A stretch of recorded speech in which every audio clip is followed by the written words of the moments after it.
Very good morning to you. It's Olé Gunnar Solskjaer's world and we just live in it. You're very welcome along to Thursday morning's OTBAM. We're here with you all the way until 9:30 this morning. As ever, if you want to get involved, just leave us a comment or use the hashtag OTBAM on Twitter. That's probably the easiest thing for everybody to do. That way we can pick it up and we'll bring your comments to the masses. And it is masses of people at this point who are listening to us on our shiny new website, offtheball.com. If you want to just listen to us in the morning like a radio show, all you've got to do is go on there and there's a live button that you can click and then presto. Even if you navigate away from that site, he says, is that true? Can you? Is that really what happens? Well, sure. Report back to us if it isn't. Owen, how are you? Very well. How are you? I'm a little bit taken aback by the genius that is Olé Gunnar Solskjaer. The baby-faced tactician, I saw him called by Henry Winter this morning, which was a bit like, come on, Henry, come on. The baby-faced Busby, I think, is what he's really going to be known as. Well, him and Matt Busby are the only ones who won their first four. Busby won his first 5 league games? I think so, yeah. So he's got one more to he's already had a Ferguson. Yeah, but once he clocks off Matt Busby, then he looks at pre-war managers after that. Olé Gunnar Solskjaer is really just charting himself through Manchester United history and sporting history in general as, someone like Romelu Lukaku can pop up with the first touch of a game, put the ball in the back of the net, and history is beckoning. We were talking about what he has to do to get the job, and I was like, win the Champions League. No, he's not going to win the Champions League. Now you've got to change your mind, right? I mean, why wouldn't he win the Champions League at this point? Because he's done nothing spectacular. Just beat Newcastle in Newcastle. It's a good result. It's a good result, but Jose Mourinho never won a game at the James Park. Also, kind of a quirk of Jose Mourinho's managerial stint in the Premier League, to be fair. And there are strange ones involving Newcastle. The thing is, they haven't even done anything yet to convince me that they're going to beat Paris Saint-Germain. To convince me, that is. I'm now more likely to think that they have a chance.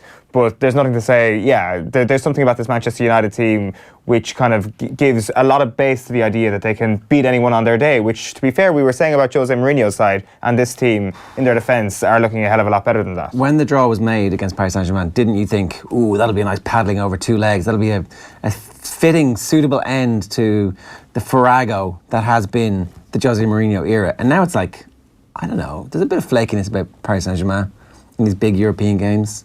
Will they really like it up to them in Old Trafford? Well, maybe the flakiness is all down to their previous manager in Unai Emery, but that remains to be seen for a while longer. It's true, we'll certainly be watching, and I can see Manchester United getting into a position where they take a paddling before that. So regardless of what happens between now and the middle of February when the first leg takes place, we're still going to have a level of interest going into that game. Now, previously, the level of interest would have been how many goals can Manchester United concede, whereas now it's can Manchester United pull off a fairly significant upset, and it's significant not only in the course of a team like Paris Saint-Germain, once again, if you want to use the term, bottling a big European night, but it's significant in the course of this Manchester United team. The first time, really, that a lot of these Manchester United players can actually stand up and say, we've done something really special. Like, winning the FA Cup under Van Gaal wasn't that special. Winning the Europa League was relatively special on the graph of, say, the likes of Marcus Rashford and Anthony Martial, but it's not a real sort of holy moly. Look around at the moment. We've just conquered one of the superpowers of European football. That's Mbappe, that's Neymar. Exactly. We just slashed them. Because that was, in my opinion, one of the moments, and I kind of took the piss out of them the morning after about, the whole special nature of Anfield tonight. Liverpool beat PSG this year. Obviously tongue in cheek, because that was a significant moment in Liverpool's season this year, I felt, especially the way that game went, especially the way it could have been a win for Paris Saint-Germain on that evening in Anfield. It is an outstanding team. It is one of the artificially created superpowers of modern European football, and if you can take them down, it's unbelievable what that can do for your favourite term, momentum and confidence in a season, and what it would do to rubber stamp Olé Gunnar Solskjaer as a real contender for the Manchester United job. So I have kind of gone on a journey over the last 24 hours thinking he doesn't have a chance. Watching him last night, it was actually probably the most impressive Solskjaer performance yet, just because it was the old chestnut of winning without being overly impressive. And by not being overly impressive, I mean having Phil Jones at the heart of the defence, who always looks like a liability. With a couple of those opportunities for Christian Atsu in the first half, which kind of made you think to yourself, this Manchester United defence, the people who are the naysayers of this defence really are on the money. Do they have enough time to fix the defensive issues between now? So their next league game is on the 13th of January against Spurs, at Spurs. And they're going on a warm weather training camp to Dubai between now and then, I think. Yeah. Staying at the 350 quid a night, I saw in the back. I was like, do people care about how much Manchester United are spending on their hotel bills? It's like, the implication is like, oh, look at this, look at the money they're spending. Look how rich Manchester United are. I would have thought it'd be more expensive than £350 a night. Does that annoy people? Well, I think we're all intrigued by the absurd riches of modern football, and that's about it. I don't think anybody can get outraged by it. It's not taxpayers' money. It's not £1,000 a night. No, I would have thought that it would have been £1,000 a ninight. £350 a night, I'm not going to lie, I thought was a little bit low. Maybe they're being extremely cheap, and that's why it was carried on the back pages of the newspapers yesterday. I mean... I'm not an expert on Dubai hotel prices. Maybe one day I will become an expert on Dubai. It's interesting that the paper thought that this was an important piece of a little tidbit for us. But anyway, that is how they are preparing for that crucial game against Tottenham. Yeah. Obviously, that, again, if he manages to match Sir Matt's record of 5 successive victories at the start of his... in no way win against Spurs, against this Spurs team playing the way Spurs are playing at the moment. That would be pretty impressive. And also, that was... Let's not forget the mirror image that would provide, because you talk about the first Spurs game this season, which just sets Jose Mourinho off into, the three frenzy and kind of him storming out at a press conference where you thought to yourself, well, this is hilarious. I kind of hope this continues for as long as possible. Yeah. But I know it's going to end probably before Christmas. And sure enough, it did. So that would be the real hammering home of how improved this Manchester United team are, is because it is against Spurs. It is revenge for what happened. The moment that sent Jose Mourinho insane, really, was that Spurs game. And they can avenge that. So Jose Mourinho is now like one of the worst managers in world football because of what every single bit of success that Olé Gunnar Solskjaer, no matter how short-lived this is, it just goes to show how crap Mourinho was. Is that the easy information out equation that we have at the moment? It would be the easy out if this continues. It might be factually correct though. It might be, and to be fair, there's no guarantee that this actually kind of manifests itself, or Ole Gunnar Solskjaer turns around and is like, this group of Manchester United players are outstanding. The thing that might happen, and could lead to a lot of revisionism, is that this Chelsea team clearly don't have enough about them to cement themselves as top 4 just yet. This Arsenal team clearly do not have enough about them to cement themselves as top 4 candidates just yet. Manchester United are only 6 points behind, and out of those 3 teams, I'm suddenly looking at Manchester United and I'm thinking, I kind of fancy them over Chelsea and Arsenal. Over Chelsea, I don't know. Unless Eden Hazard leaves at Christmas now in the next 3 weeks, which is definitely not going to happen. Come on, there's no way they're going to catch Chelsea. A team that I would have been confident in that wouldn't have got caught is a team that wins that game last night, that doesn't draw nil all, that doesn't have an Alvaro Morata whose confidence is lower than anything we've seen from Romelu Lukaku even this season. There's strong shout they're going to ship him out this January, right? It seems that way. The thing is, who do they get in? They need to make a signing in that department fairly urgently, and we all know that it's tough enough to make a signing in any position. Wow. I thought they had the Higuain thing done, but then apparently it cooled in the last 24 hours. Well, the thing is, Higuain in the season 2018-2019 is a vastly different Higuain to, say, 2 seasons ago, or say, what was it, 3-4 seasons ago when Arsenal were prepared to pay 50 million quid for him, which at the time would have been huge money. It's a very different prospect. To be fair, when you've got the Champions League at stake here, and they will similarly look at Arsenal and Manchester United and say to themselves, well, this is a big opportunity for us to ensure we get back into the Champions League as well. Then taking a punt on Gonzalo Higuain might not be the worst shout, but there are certainly a hell of a lot more better strikers in Europe than Higuain at the moment, and he's certainly dropped down the pecking order in the last couple of years. Available to... Well, that's the thing. That is the thing you've got to talk about. It's a shot to nothing, because if you're getting rid of Morata, you're getting that stink out of the place, and you're like hoping that, the fresh change of scene turns Higuain back into somebody who can kick the ball in a straight line. It's true. It helps. I was just back on the Champions League point. I kind of flicked on Sky Sports News before when they were previewing the games last night, and Ian Dowie was asked, can Manchester United get to the top 4?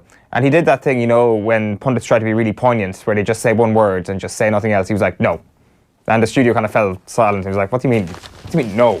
Of course they can qualify for the Champions League. To actually dismiss Manchester United as non-runners for the Champions League race is one of the most idiotic things you can say about this year's Premier League, because they're clearly in the mix. The top 4 race is going to be fascinating. He's a nice guy. No, he is. That's as much as you would say. No, without question, but I'm not quite sure what he was seeing, that you can automatically say, not a chance that Manchester United are going to be in the top 4 race. They're 6 points behind. Chelsea and Arsenal have the capacity to bottle it big time. Kieran Boyle says, fellas, I listen to the hashtag OTBAM podcast every morning in Florida. I was back home for a week. Good to hear the show on regular time. Thanks for tuning in, Kieran, and you're making us jealous about your Floridian lifestyle. There was other quotes from the Golf Digest interview that Rory McIlroy did, speaking of Florida, that was the connection, where he was talking about the European Tour being a stepping stone. So that was even way more damning than the stuff that they carried. So that's carried in the papers today. It was almost like somebody read that one. Oh, this bit's interesting. It's like, oh, my life's in America now. I'm married. My wife's American. It's like, not the bit where it's like, you know, I'm using this to leap. Yeah, exactly. Previously it was, this is a logistical move. Yeah, and that's like, they put like loads of extra money there, but who cares? There's more money and more points available. Why would you be, it was like... Far better golfers. It was kind of as aggressive as you could be while trying to be nice, you know? It's just classic Rory McIlroy, really, isn't it? He accidentally talked himself into a shitstorm. Yeah, and like I haven't actually seen much blowback towards this, but I can imagine the Rory McIlroy naysayers aren't too happy with his latest utterances. The Rory McIlroy naysayers also need to like calm down a bit. Yeah, like this certainly isn't. You could sort. Why won't you play for Ireland? Well, that's the sort of. I'm not sure can he say that was kind of justifiable anger, but it's certainly more justifiable than getting angry with somebody because he's left the European Tour, as if we have some sort of continental pride over this tour that takes place in this continent where actually the biggest events take place in the Middle East. We're Sadiq Khan turning the London Eye into the flag of Europe at midnight, the stroke of midnight on New Year's Eve. I'm not going to lie, I felt so much pride for Team Ryder Cup and all that sort of stuff when he did that. Yeah. All right, here's what's coming up on the show. Mike Carlson's going to join us to talk about the situation in the NFL. It's Wildcard weekend this weekend, which means it's actually a really good weekend to start tuning in if you haven't already. And there's also a massive scandal. It's not really a massive scandal. There's a brilliant soap opera, is the correct way of talking about it, enveloping the Pittsburgh Steelers at the moment, with Antonio Brown trying to talk his way out of the team, having basically quit on the team last week. So that's interesting stuff coming up a little bit later on. Pep versus Klopp, that is the big game tonight. We'll talk in great detail about that around about 8:25. They were kind of, horrifically talking each other up in the most grotesque terms. Get a room stuff. Exactly. It was like, who's the top and who's the bottom? That was the only thing that is to be decided on that one. We'll talk about that a little bit later on. Pep's on top. Yeah. I don't know. No, it is. Right. He says you're the best in Europe, whereas Klopp says you're the best in the world. Klopp has pandered far too. He's gone way too far, basically, Jurgen Klopp. So that leads me leads my hypothesis that Pep's on top. And also Daniel Harris is going to join us in a little while. Well, that took a turn. This morning, let's go with the Examiner first. Nobody trusts us. Pep claims Liverpool now Europe's finest, but City best in world, counters Klopp. This is like GAA speak taken to the nth degree, isn't it? Yeah, it is. It's gone beyond the elements of hyperbole. Was there a situation where anybody could make a genuine case that Manchester City were the best team in the world? Like, certainly top three, you could say, but their Champions League failings have certainly been a black mark against the team, for sure. Like, to say at any point in the year 2018 even that they were better than Real Madrid is a bit of a peak, because peak, like Manchester City, kind of came along the same time when Real Madrid were going to do 3 in a row in the Champions League.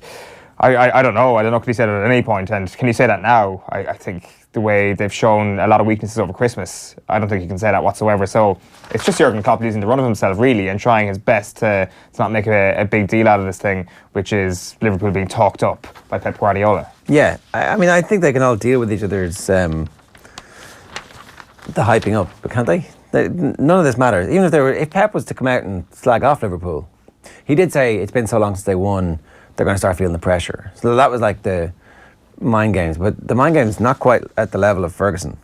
No, not quite.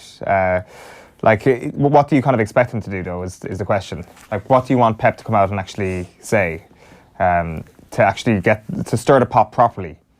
Because this Liverpool team are like, they're a bunch of stuff and nothing, Okay, oh look, we run really fast and we've got some good attacking players. If they hadn't bought Van Dijk, they'd be nowhere. I don't know. It's hard to pick holes in the current Liverpool team. Extremely hard. That midfield, that's the worst, most pedestrian midfield I've seen in world football. Blech, look at that. Yeah, that makes me sick, that midfield. I always sick to the pit of my ticky-tacky stomach. But that's the thing, like, because Pep is like such a perfectionist, and the way he kind of approaches his enthusiasm for football and all that sort of stuff, is that he's always kind of one misstep away from everybody saying, I actually really dislike Pep.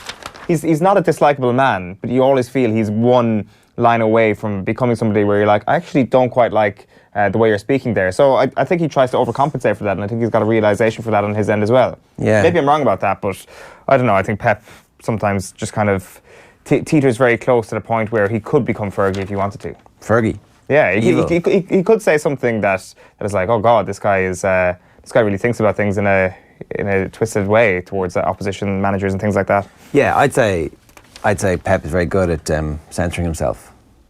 I would say, like, he did make a comment as well in his press conference yesterday saying, we are Manchester City, it is usual for us to be behind. We are not Liverpool, we are not Manchester United. Not sure how Manchester City fans would feel about that. Well, I mean, historically that would have been the case up until a bunch of businessmen pumped in billions to, make us all forget about. Well, historically, exactly. In the part of the world. So Sports Thursday from the Irish Times, Lukaku and Rashford strike to make it 4 from 4 for Solskjaer. And then it's the rest of the match reports from last night, including the one from Burnley, where I was just looking at the scores and the team sheets and was like, oh, Robbie Brady, it's great, got back on. Straight red at the last couple of minutes of the game as well. So stopped an equaliser basically with that challenge. So he'll be out for a while. I didn't see it now, so it was a brilliant straight red. I would have thought so, yeah. I think he made the right call. The thing from that result last night, obviously from an Irish perspective, Brady was sort of the big news, but Huddersfield are doomed now. They're finished. I think they're on an 8-game losing streak at this point after that defeat last night. I don't think they've ever lost 8 games in a row. So it's pretty dark times for them. The thing is, it's hard to blame the manager for what's happened to them, given a huge lack of investment last summer and the fact that they overachieved big time last season. But ultimately, do they have to look for the emergency button at this point, or do they get relegated well, kind of like Burnley did? Be very careful. The last time you suggested there might be any possibility they sacked David Wagner, you got absolutely slaughtered on Twitter by Huddersfield fans. By the one Huddersfield fan who listens to the show. Yeah, well, and fair enough. Like, I mean, he's obviously brought Huddersfield Town to a level that their fans have never known heights of. Of course, they had it back in the John Giles era of being relatively good, but in the modern era, Huddersfield, they're going through a golden period. The owner said that there's no chance of him sacking Wagner, but like, that doesn't actually mean anything. We won't sleepwalk our way into relegation, but manager's safe. Sounds to me like manager not that safe. Well, does David Wagner not have the nous to get promoted straight back, or has, in the space of 2 seasons, has this championship actually got to a point where it's passed Huddersfield by? Like you look at last season, Wolves, one of the best championship teams we've seen, like the likes of Leeds this year, playing some fantastic football, of course, kind of stuttering over the last couple of weeks. Like, would Huddersfield get promoted last season or this season in the Championship with playing the way they did 2 seasons ago? Obviously, they won the playoff final.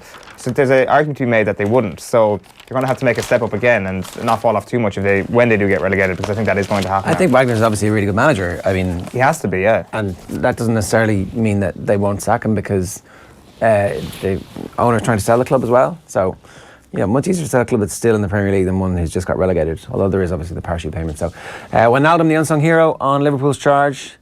Liverpool clash almost a final, says Guardiola. I mean, it is if they lose.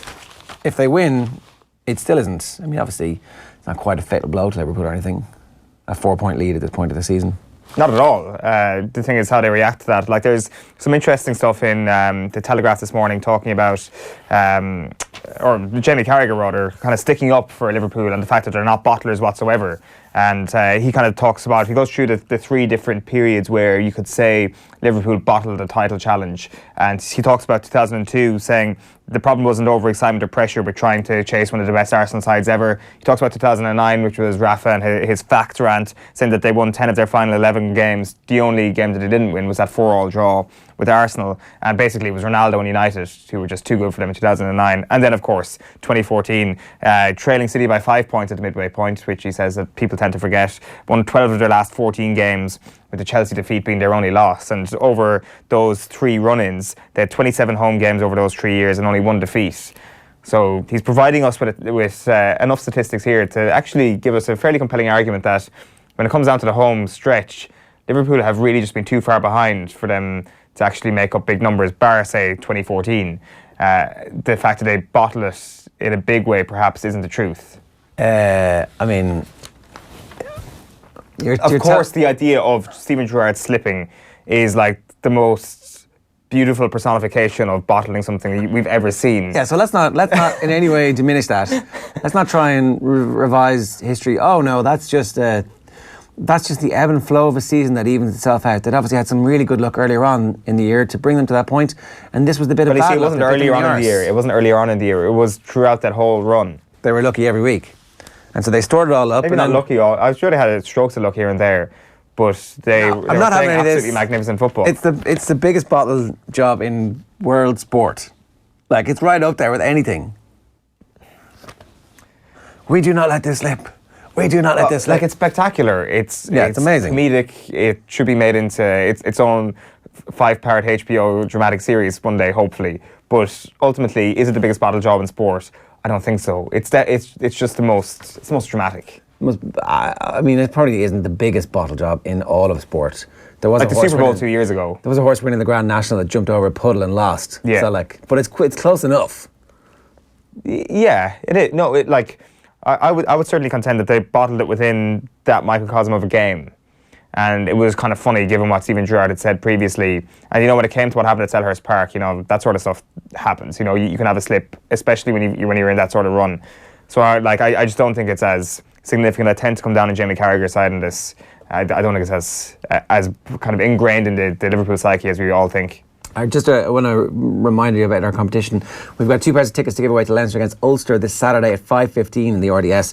To be in with a chance of winning, comment wherever you're watching and let us know your favourite rivalry in Irish sport, or let us know what you think using hashtag OTBAM. You can just retweet that as well, and we'll also stick you in the draw. Okay, so the back of the Irish Independent this morning. It's almost a final for us. Guardiola, City boss, believes nobody trusts us to stop Red's title challenge as he aims to turn up the team. It's a done deal. Don't worry about it. It's Pep Guardiola. It's Liverpool. They're going to win. They're going to. We've spent all this money, put together this entire system, bought an entire hierarchy of people to work in the background just so I would come here, and then invested all the money in the world. And, Liverpool's going to beat us. It's January. I'm giving up.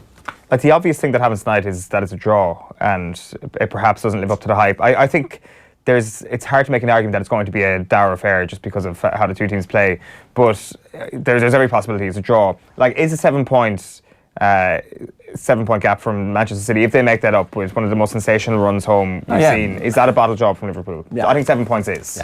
Yeah. I do think if Liverpool don't lose tonight, even if they lose tonight, I think they've set themselves up nicely for a pretty big bottle job. This will be the year they bottle it. But just going to return to that point, historically, I think it's over. Well, it depends. If Virgil van Dijk gets injured, I don't think it's a bottle. Like, if their best players get, if that's the thing that happens. But if Virgil van Dijk suddenly starts scoring own goals, if Alisson starts turning into Karius, then that's a ball job. I'm sure the Liverpool fans are delighted we're talking like this. O'Driscoll, Sexton's captaincy style comes across as confrontational. So Brad O'Driscoll was on Wednesday Night Rugby last night with Keith Wood, talking with Dave McIntyre, and they were chatting away, obviously, about the Munster-Leinster game at Thomond Park, and the issue of Sexton's captaincy came up. And the quotes were, I think Johnny antagonised Frank Murphy a little bit early on. I can understand to a certain degree what he was saying. I think from a captaincy perspective, Johnny is an antagonistic type of person. He always has been, and he is fiery. That's what makes him deliver time and time again, because he gets that out of himself. We'll bring you that clip on the show a little bit later on. And then, do I have one more? I do, yeah. Liverpool may crack. I mean, they may not. It's the back of the Times Ireland edition. That's Pep Guardiola ratcheting things up in a very even-handed, sophisticated, suave, debonair kind of way. Ireland backs Russia penalty. So this is the statement yesterday from John Tracy. That there's been yet another roadblock put in place by Russia is not a surprise. Now it's time for WADA to take strong action and declare them non-compliant. This is Sport Ireland, one of 16 national anti-doping organisations, to have called on WADA to take strong action against Russia after the deadline to provide critical doping data from the Moscow lab ran out on Tuesday. So a cold war by proxy. I would like to kind of see the inner workings of what's actually happened here. The actual physical conversations that happen from the WADA officials showing up at the lab to the Russian officials saying, sorry, your equipment isn't being allowed in, the correspondence between WADA and Russia saying, sorry, no, we're not going to give you the data that you asked for by the deadline, and how tense those conversations really are. Because Craig Reedy is shipping a lot of flack over the last 24, 48 hours. Travis Tygart has come down hard on him, and he is an easy person to blame, and maybe it is his fault. I would like to see kind of the inner workings, though, as I say, in terms of how hard WADA have actually pushed for this, or how troublesome Russia have been to deal with. So I suspect that is probably an element of it all as well. Yeah, I mean, Russia basically rule the world at the moment, right? So exactly, it's easier said than done, basically, to get what you want from Russia. I've been turned by Russia. I'm actually just a Russian agent now. Yeah, it's just like any other European country. They pay way better than George Soros. Back page of the Mirror this morning is Pep, you're the best in Europe. Klopp, you're the best in the world. And Super Olé gets the best of Luke as Lukaku scores the winner. Manchester United beating Newcastle at St James's Park 2-0 in the Premier League last night. The back page of The Sun is heavyweight clash and heavyweight lifted. So 29 years is a long time without the title. They will feel the heat, says Pep Guardiola. And Ole's even got Rom scoring, says the sub-headline on the Manchester United match. Also on the back page of The Sun is Don't Take the Mick. Mick McCarthy is hoping Declan Rice will make up his mind soon on his international future, says Owen Cowser.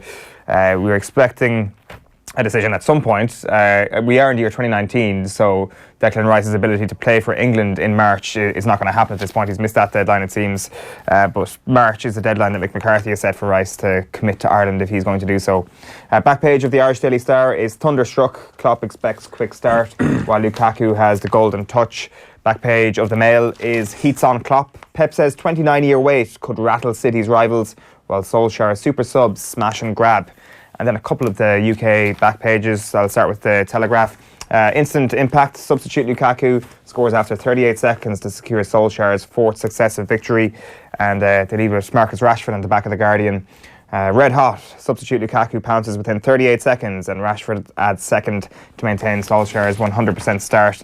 Guardiola feels the pressure then, is their headline on tonight's match. City manager unsure if his side can keep up with Liverpool. Alan Reid has texted us, has tweeted us a picture of the Robbie Brady red card. It's 7-on-3. Robbie Brady decides his team can't defend with those odds and takes one for the team. I'd say it says a lot about what he thinks about his team. 7-on-3, lads. Or how valuable 3 points are to Burnley at the moment. Out of the relegation zone with that result last night. Take no chances whatsoever. And Sean Dyche is a fairly risk-averse man. 7-on-3, though, I guess, is really sort of going in with like a really small bet when you've got pocket aces. Yeah. Yeah. Or, you know, you've got like a slightly dodgy card. You've drawn your own ace. Because it's the Burnley defence, so he probably knows exactly what he's doing. Yeah. I mean, it probably does say a lot about what he thinks about his team. And that's leadership. Knowing the weakness in your own team and acting accordingly, that is leadership. It's wisdom. Manchester City against Liverpool is live tonight on Newstalk on Off the Ball from 7 o'clock. Nathan Murphy is going to join John Walters on commentary duty for that one. So plenty for the two lads to get their teeth stuck into ahead of that one. Manchester City against Liverpool live from 8 o'clock tonight at the Etihad. That's going to be a good show this evening. Let's talk a little bit about what happened last night, though. Daniel Harris is with us. Daniel, good morning to you. How you doing? I'm good, thanks. How are you guys? Are you starting to believe that Olé Gunnar Solskjaer is in fact the second coming of the Messiah? That I thought already, but he's certainly doing a really good job, and it echoes what we've been saying on this show for months, isn't it? Jose Mourinho could not have been getting less out of the players that. We just had a little trouble with the line there, so we'll go back to Daniel in 1 second. But yeah, so those stats that were showing up there, 4 wins from 4 makes him the best debutant manager since Matt Busby. Oh, best debutant manager? Yeah. Ah, right. Ah, well then, I thought it was in general. No, yeah. But his debut as Manchester United manager has been the most successful. Sorry, right? Yeah. That's the stat I thought it was. I thought you meant as in first time manager. It had to be your first gig. No, because it's obviously not his first gig. Good point as well. So at what point does he? So the next game, Spurs. And then it becomes 5. Yeah. Then it becomes greater than Matt Busby. But then who's next? Who's next on his list? Is Ole Gunnar Solskjaer the greatest football manager of all time after they beat Tottenham Hotspur? Like any manager. Well, I don't know. I'd say didn't Pep win something like 10 games in a row or something in his first season? Anyway, let's go back to Daniel. I think we've re-established contact. We have, yeah, Daniel. So as you were saying, Pep Guardiola. Jose Mourinho. Every passing second that Ole Gunnar Solskjaer exists as the Manchester United manager throws further shade on the career of Jose Mourinho.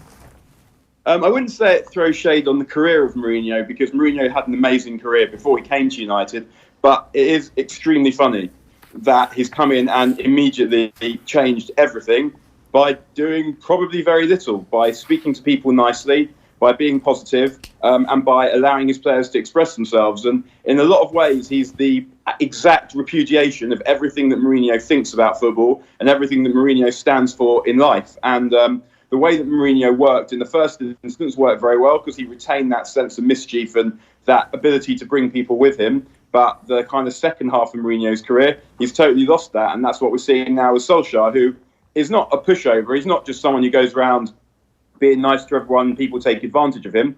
But he understands that the best way to get the most out of people is to make them feel comfortable in whatever environment they're in. And that's what we see. That's what we see with pretty much all the managers that are successful. What do we know about what Solskjaer actually thinks about football, though, in terms of how he wants the game to be played? All that kind of that philosophy stuff that most managers come and give a few exclusive interviews to a bunch of hand-selected journalists so that we all get to know, okay, that's actually what you think about the game. What does Olé Gunnar Solskjaer think about the game? Well, I think he thinks he's very similar to Alex Ferguson in what he thinks and the way that he behaves. I mean, he sounds like Fergie so much of the time when he speaks, just obviously with a bit less he's a bit less scary than Fergie. But he thinks that football is a fast game, is a simple game, and should be played by happy people. And you should always look to go forward. And if you've got one, you should look to get two. I mean, that's exactly what he said. And he's made almost no missteps whatsoever in the press conferences. Like everything that he said, and you believe him because he's that kind of nice guy. But if you were writing a script for someone to make Manchester United supporters feel nice about themselves and to make the Manchester United players feel like doing their best, which is obviously very kind of them, you would prepare the script that he has delivered. So I don't think he has too complicated a football philosophy. I wouldn't really even call it a philosophy. Football's a simple game, and being good at football doesn't really require all that much more than getting the most out of your players, picking your best blends, and having everyone nice and happy and relaxed. And he's got some really good attacking players, and he's Yeah, he's got the formation and the team that played last night. I wonder if Eric Bailly hadn't been sent off, would he still be playing? Is Phil Jones a sub? Is Eric Bailly his first choice? Is last night and the little bit of momentary panic that Phil Jones seemed to bring to the team, is that just a quirk of the red card that Bailly got the previous night out? I'm not sure about that. I mean, I think we can see that Lindelof is the first choice, and he probably isn't sure who the next best centre-back is, because it's not really that clear. I think that probably Bailly and Lindelof together would not be the combination that he would go with in the first instance. I think probably if Smalling was fit, it would be him. And then Jones is probably next because, I mean, he's not more predictable than Bailly because you've got no idea what you're going to get from either of them. But he's probably a bit more solid and has a bit more experience. What you see with Phil Jones is basically the finished article now. What you see is the player that he is, whereas Bailly needs games and needs coaching. So I think that he would probably prefer Jones over Bailly, but it's not much of a choice, really, is it? And I think that he'll try and sign a quality centre-back in the transfer window, which is something that Mourinho told us he required, but at the same time undermined the confidence of the defenders and all the players that he had. And I think one of the major differences is Solskjaer probably knows that his defence is slightly dodgy, so he defends by keeping the ball down the other end and by allowing the opposition to worry about United, whereas Mourinho's way of doing that was by packing the defence, was by packing men in front of the defence and playing in this fearful, reactive way because he didn't trust the defence. And we're seeing at the moment whose way is working better. But, of course, Solskjaer has played for not particularly good teams yet. So it remains to be seen how that works against a better team. But the method certainly worked for Unai Emery for half the season, and his defence even worse than United's. And so I think it is probably the best way of playing with a good defence, because if you don't rate something in your team, then don't rely on it. Mm. It definitely seems he's got the best out of this bunch of players at the moment, but it also seems he's getting the best out of his backroom team, and it seems like someone like Michael Carrick, who we could see on screen a moment ago, seems to be a lot more involved now under Olé Gunnar Solskjaer than he was under Jose. Is that correct? I'm not sure. I mean, there was a few moments in the final weeks of Mourinho where a couple of set-piece routines worked out, and he was kind of enjoying the moment with Kieran McKenna and with Michael Carrick. And without kind of access to know what's going on, it's hard to make sweeping statements about this kind of thing. But what I do think it is fair to say is the team and the style that we're seeing Solskjaer play is something that Michael Carrick is going to appreciate, because we can see how Michael Carrick played football. Like, he got the ball and he liked to get it forward if he could as quickly as possible at the moment. And I think probably the players that he rates, like Martial and Rashford, are the players that we're seeing now in every game. They're fixtures. There are certain players that clearly are going to play in all the games for Solskjaer unless they're being rotated. They're not going to be dropped or left out after playing badly for 5 minutes. And I think we know enough about what Michael Carrick thinks about football to see that the way that the football is being played now is something more akin to how he thinks it should be played. The only possible counter-argument is that Lukaku comes off the bench and scores so quickly last night. You want players to believe that they can play their way into the team.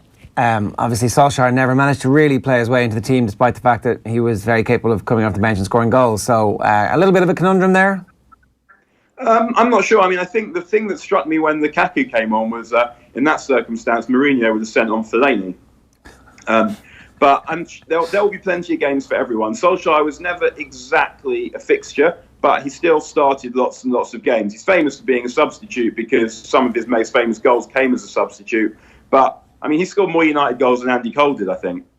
And you don't get that from coming off the bench for 5 or 10 minutes. He still started plenty of games, and United play a lot of games. So I think if you're a defender, you know what Lukaku's going to do. Whereas Rashford is someone who will keep you running all game. He's quicker than Lukaku. His hold-up play, his touch play is better than Lukaku's. He's capable of a wider variety of finishes than Lukaku, although neither of them are exactly what you call reliable finishes yet. So I think that Rashford is currently the man who's got the jersey, and it will take something significant to take it away from him because he gives you a lot more than Lukaku does. And a lot of United's best games under Mourinho came when Lukaku wasn't in the team.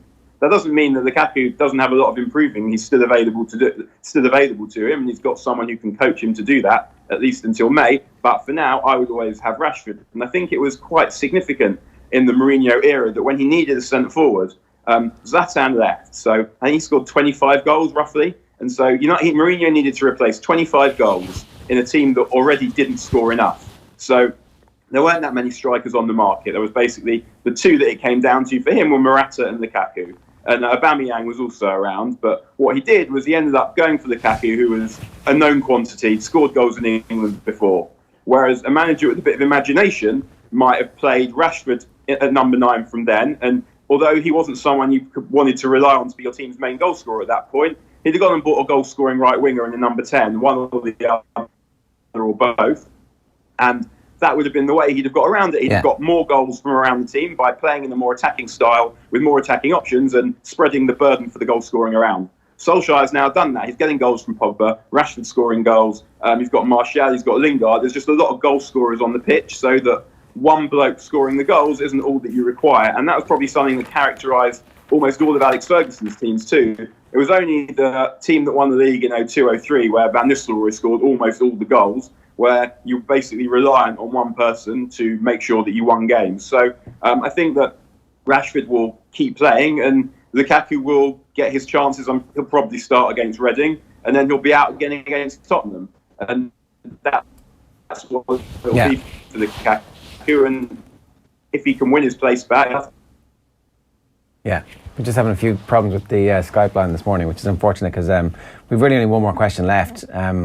We might try and re-establish. Yeah, so we'll stick with the Skype line for one more question and see if this makes any sense. You made the point there that Lukaku has a manager. No, Skype's gone. We're going back in a sec. I wonder, Marcus Rashford's number 9 now, is he?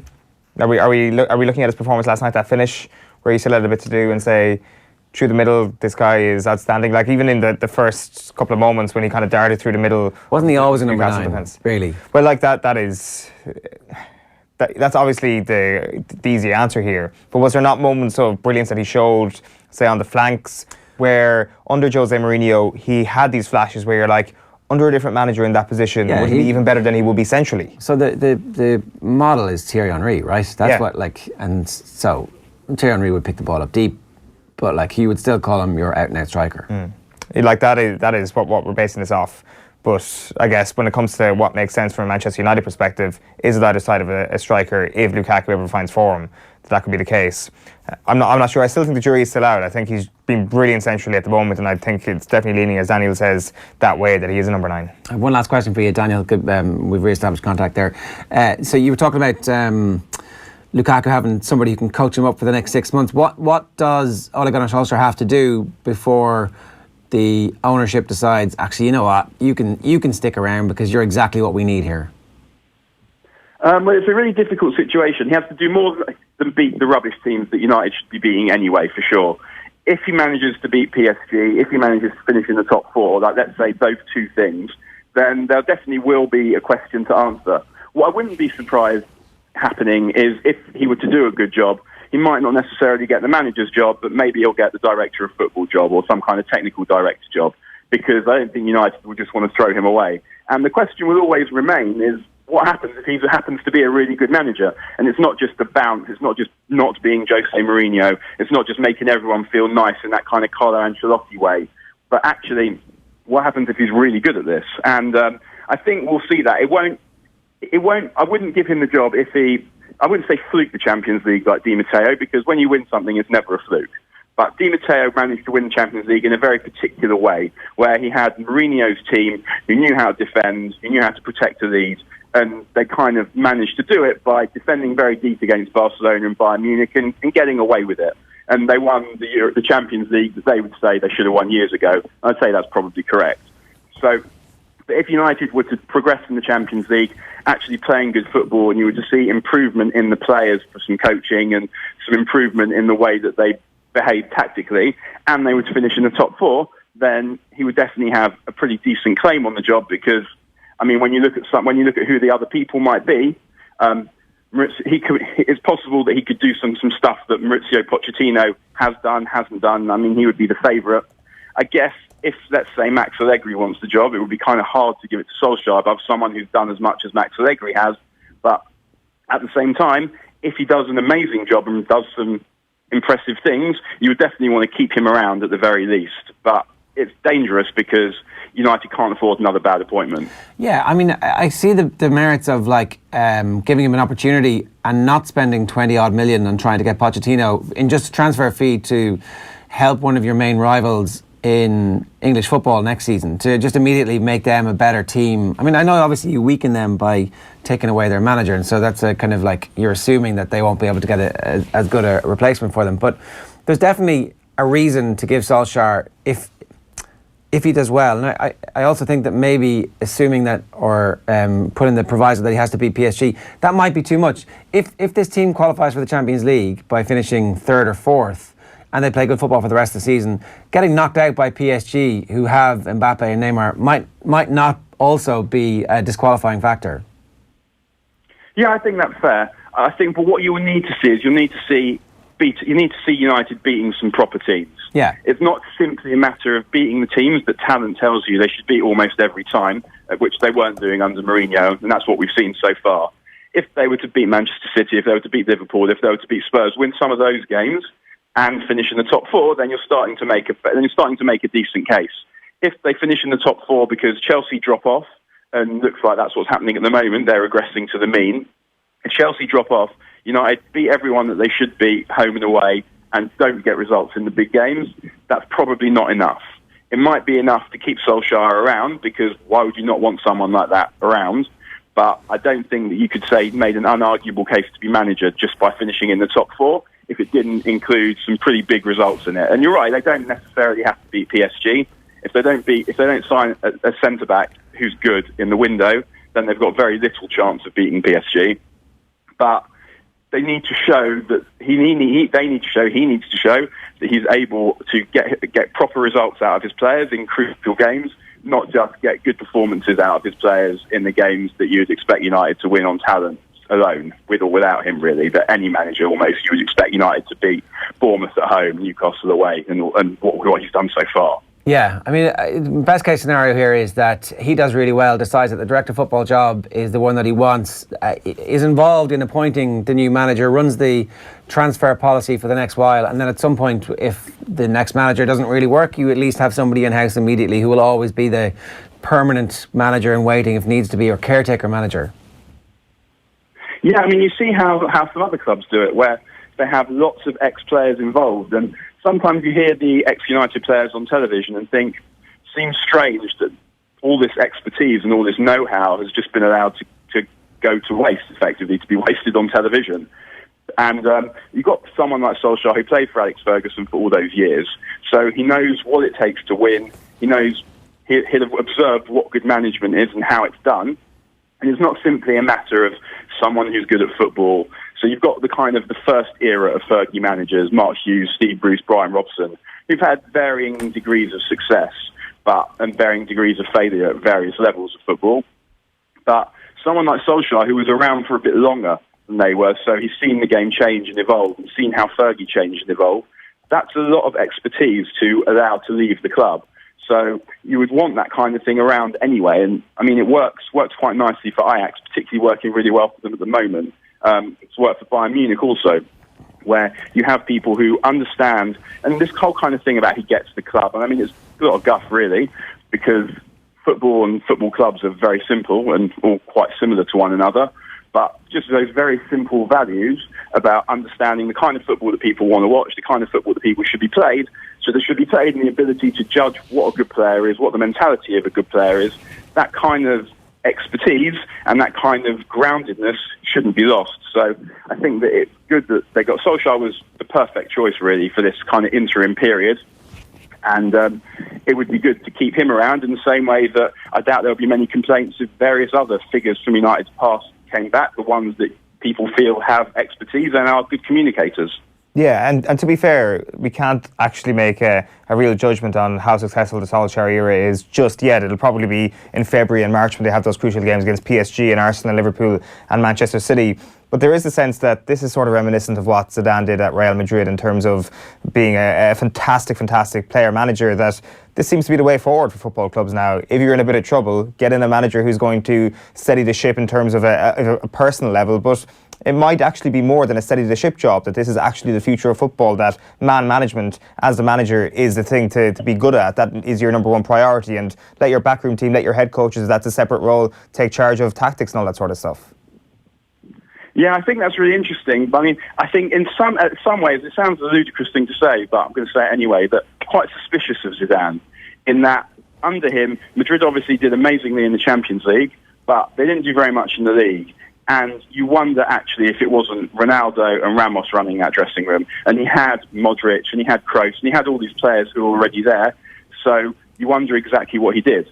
But perhaps that's exactly the point that you're making. And what you said in the second half of that question is that players these days are just able to manage themselves to a significant degree. And I think that is what a lot of managers want, is they want players taking charge of things in the changing room, and there'll be leadership groups in the changing room. And perhaps that managers are just facilitators. I think there's also perhaps a particular aspect to that Real Madrid squad, because they were a squad of stars. So they didn't need so much gelling together, because they already had 3 players in midfield who could control the game.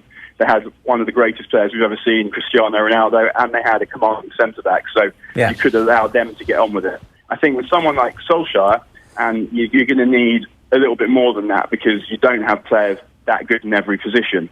But I agree that man management, particularly at the top level, is important, because you need to make people feel nice. And as I said earlier on, football is a simple game.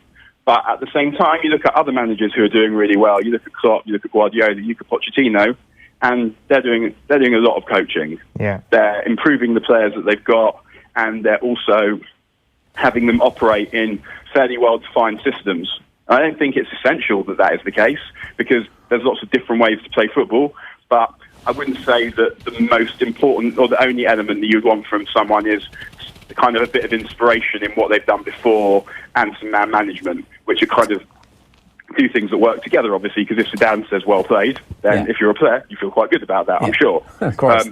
But there are other managers that are doing really well, that are probably really good coaches and who have a bit more structure to the way there's a bit more structure to the way their teams go about things. But there's lots of different ways to play football, and I guess that's one of the reasons why football has conquered the world, because all the ways of playing it are different, all of them are valid, and none of them particularly, I don't think, go out of date if you've got the players to execute them. Daniel, great stuff this morning. Thanks very much for joining us, Stephen. See you again, man. Daniel Harris there, giving us some thoughts on the Olé Gunnar Solskjaer situation at Manchester United. Loads of comments coming through on those, and we'll get to them as well. A reminder that game tonight, Manchester City against Liverpool, is live on Off the Ball. John Walters is joining Nathan Murphy on commentary for that one. The time around St. Patrick's Day is always like the sort of bumper sporting weekend / week of the year, because you'll have a massive Six Nations game, you'll have Cheltenham, and on next St. Patrick's Day we'll have Manchester United versus Manchester City, which may not be, in the grand scheme of things, in terms of the way the Premier League table will look, be an overly significant matchup. It'll be, for their own separate quests, probably quite significant, but it will be very, very significant in terms of gauging just how successful the Olé Gunnar Solskjaer period is, because they'll have had the doubleheader against PSG done at that point, they'll have played Liverpool, and they've played Arsenal as well. So come Paddy's Day, we'll know exactly where Solskjaer is at. And that's fair enough, yeah. So tonight's game, big game. Nathan was sick yesterday, but was well enough to talk to Dave to preview the game that he's going to tonight to do commentary for. Here's how their preview of Liverpool against Manchester City at the Etihad. Have a look. In fact, when you look at Liverpool against the better teams in general over the last 18 months, it's when they're at their attacking best. There's no question about that, because there's generally space left in behind. I do think, though, that a midfield of Fernandinho, Silva and De Bruyne keeps the ball so well that they make it quite difficult for Liverpool to impose their style of football on them. I don't know if it's a must-win for City. I think it's a must-not-lose, because you look at the fixtures that Liverpool have coming up over the next 5-6 weeks. Liverpool haven't dropped points against any team outside the top 6 all season. They've got a good run of fixtures until they play Manchester United at the end of next month. All the teams they're playing are games you'd expect them to win. They haven't lost at Anfield in well over 18 months, heading for 2 years. You'd expect them to keep up that sort of form at home. So this is a chance that I'd just be so intrigued to see how Jurgen Klopp approaches this, whether he realises now is the time that they can wrap their arms right around the neck and smother the life of Manchester City. Because I do think if they win this, barring the most calamitous collapse we've ever seen, more calamitous than Newcastle, that this is done and dusted, because Liverpool will just keep kicking on against those lesser teams. And City have a tough run over the next month or so. They've got Chelsea, they've got Arsenal to come, I know, at home. But I still think that's the interesting point. If Liverpool go for this, do they go out and think this is a chance of a lifetime? Worst case scenario, we lose, we're still 4 points clear and a good run of fixtures to come. Or do they think, actually, 10 points clear, let's relax, lads? Yeah, let's go for it. Let's kill them. I think that's what Klopp is going to be telling them tonight in the dressing room beforehand. Just a reminder, this Sunday is the 6th of January. It is Olé Gunnar, and to celebrate and to help kick off our 20x20 coverage for 2019, there's an all-female Off the Ball. Cliona Foley and Maura Trosney-Calla will be presenting from 1 o'clock. A feature interview with the Irish hockey star Aisha McFerrin. Amazing backstory that Aisha McFerrin has that will emerge in that interview, Cliona. And if you do nothing this weekend other than tune in for just that interview, it's worth making time for. We're also going to be looking back at the 2013 Grand Slam with Niamh Briggs, Jenny Murphy and Fiona Coughlin. We'll also have athletics, basketball and NFL across the show, so make sure you tune in this Sunday. Olé Gunnar to Off the Ball. Darren is with us to talk to us about some of the main stories from this morning. Before we get there, though, Darren, I just want to talk about some of the comments that we've been attracting from people listening this morning on the hashtag OTBAM. That 7 on 3 Robbie Brady one comes back up. Do you think Manchester United are going to sign a centre back this January? If things have gone so well so far, Olé Gunnar Solskjaer has an opportunity to spend some money, right? Is this more important for his own personal career, getting somebody good, being able to show that you understand the vagaries of the transfer market, you can work with the scouts that are already there? Is that his role at Man United next? Well, has he had time to do that? Has he had time to get himself into a position where he's thinking about the market, or would it be construed as an Ed Woodward signing? Well, you presume the scouting department of Manchester United was not appointed by Jose Mourinho. That there's a massive scouting department. Sure. Was that not one of Mourinho's main gripes? Was that retention and recruitment wasn't all down to him? That it wasn't a committee, but it was very much so he would give the targets he wanted, but it didn't guarantee that those targets would align with what Woodward wanted. So I think the days of the manager controlling, all seeing, all knowing are probably a thing of the past. When managers are changing so frequently, there's no point in giving someone complete control of the reins. When was the last time Liverpool bottled it, though? 2013, 2014, we were only 3 ahead of City with 3 to go, so not the bottle job it's made out. Literally, we said that earlier on. Jamie Carragher said as much in the newspaper. Yeah, but I disagree. It's a bottle job. Was Crystal Palace not a bottle job? 3-0 up, draw 3-3? 3-1, wasn't it? No, Was they're it- 3-0 up. Was it 3-0? Yeah. I thought it was 3-1. No, 3-0 up. Oh, what? And Brendan Rodgers said afterwards that 3-0 is a hard lead to defend. The slip and the Crystal Palace game. They are spectacular That's a moments. ball job. They are spectacular moments, Yeah. but they were four points behind at this stage of the season. Yeah, but come on, that's nothing. It's like 3 up with 3 to go. You can't blow that. I don't think the slip is a bottle job. I think the slip is It's just a really, bottle job. really unfortunate. It's precise. And that's exactly. You overextend. It's choking. It's the. Tony Pulis outsmarting them was a bottle job at 3-0 down. I've got his Pulis actually just such a troll in human form. Did he win Manager of the Year that year? Oh, did he? I hope that was the case. God, that like. It's just hilarious. It's hilarious little moments in that season rather than sort of, oh my God, look at them choking themselves to death. Liverpool are not going to crack 11 points ahead in the league with not many games left, with only one big Man City game, and the next couple of fixtures before the City game are likely going to win. Hashtag OTBAM. I don't know which table Michael Murphy's actually looking at from that one, but thanks for that. Weltonman, how you doing? Is it Weltonman?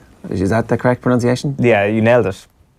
Man United has beaten the teams that are currently 20th, 17th, 15th and 12th on the table. Seems that even with Mourinho, United would have won these games. Hashtag OTBM. I'm not sure if, I don't think that Paul Pogba would have been the figure that he was in those games. Like, what would have happened is Neil Warnock would have ended Jose Mourinho's career. It was one of those games that they would have slipped in and then that would have been the final straw. And that Cardiff game just looked perfectly poised for kind of like Tony Pulis cackling at Liverpool that time. Neil Warnock standing over the corpse of Jose Mourinho laughing at him, thinking, look at the end of your Manchester United career. That's how I actually envisaged it going down, but unfortunately didn't get that far. They finished at 11th. He won Manager of the Year. Good man. Darren O'Duchona says, I'm a rugby fan mostly and have been turned off soccer over the last few years, but Liverpool and now Manchester United play football that sports fans can watch. Breath of fresh air to Jose. Hashtag OTBAM. And Jonathan Ruddy says, my favourite rivalry and one that I'm really looking forward to this year is Donegal against Tyrone. Two improving teams with a lot of history. Yeah. Really looking forward to that.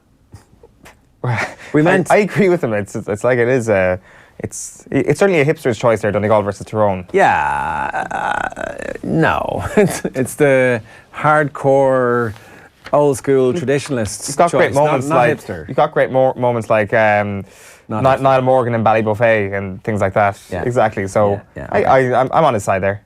They played they played 3 or 4 great games in a row around they played every year under McGuinness, didn't they? Yeah, basically. And there's an Donegal argument beat them. there's an argument that Monaghan Donegal was actually a better rivalry during the McGuinness era than Tyrone Donegal was. Because Monaghan won a few of those games, didn't they? Yeah, they did. They claimed 2 Ulster titles, I want to say. I'm sure I'll be corrected on that. 2013 and 14 maybe, or 14-15.